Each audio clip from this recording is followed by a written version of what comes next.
It all began with a glossy red 1927 beauty. The goal was eventually we need a place to bring this back. So that's what started the project for us. That's retired Harwich Fire Chief Norman Clark. And what began as a passion for a piece of history, retrieved from a barn in Maine and lovingly restored, has now become a showcase for the future through a development process called adaptive reuse. Behind me, what I'm sitting on is a 1927 Maxim fire truck. It's the first custom fire truck that the town of Harwich purchased in 1927. It was built in Middleborough, Massachusetts. And part of that, buying that first fire truck, was we needed a place to house it, the first original firehouse. So right behind me are the two original bays, which are 99 years old, along with the truck. And this is where this truck did service for many, many years.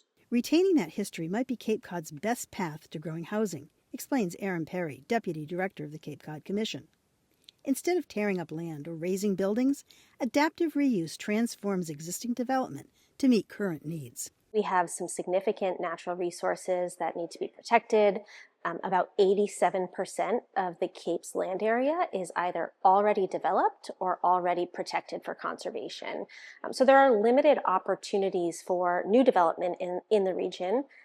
And so adaptive reuse provides for an opportunity for the region to see, buildings that they value, that the people in our community value, be used for a different purpose that can solve some of our challenges. In Harwich, the project transformed this, a former firehouse, unused since the department moved to newer facilities in 1995, into this.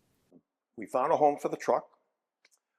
We cleaned up the space here, and on the second floor, we are able to build 3 apartments, single-bedroom apartments, for workforce housing. It's also featured in the Boston Society of Architects' newly released guidebook to adaptive reuse for the Cape and Islands. This building currently is really fascinating, like space architecturally.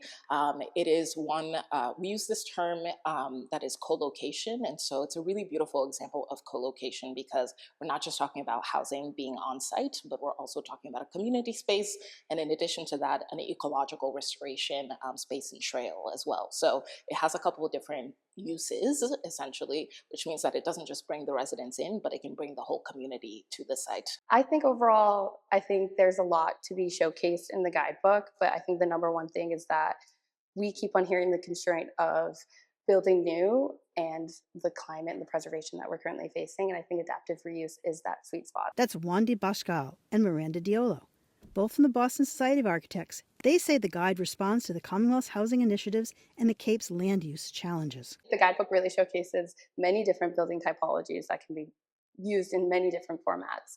And I think the beauty of adaptive reuse is that it doesn't have to always go into affordable housing. It can go into event spaces like the one we're in currently. In 2024, the Commission worked with stakeholders from across the Cape to develop a regional housing strategy. And one of the key guiding principles that came out of development of that strategy is to focus on redevelopment and reuse. Adaptive reuse can be a complicated process for a lot of different folks, from architects to property owners to so many other individuals. And so there's something that we really wanted to do with the guide, which was let us point you to people that have done this already. Partnerships made all the difference in Harwich, almost organically building into multiple collaborations. Michael Lack, Executive Director of the Harwich Conservation Trust, formed a surprising and very strong alliance with the Harwich Fire Association. A natural partnership evolved with Harwich Fire Association, since they were working on historic preservation of the old firehouse.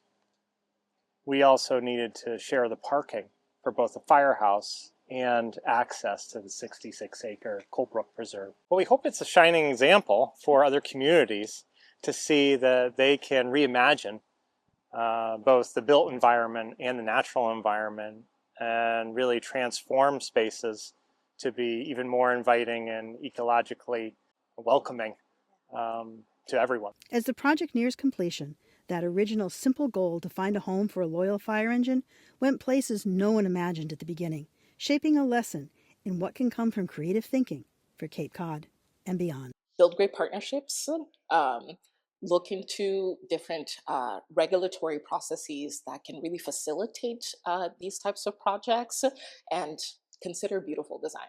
consider design every step of the way, you can start to see where design creativity can actually make for really beautiful details.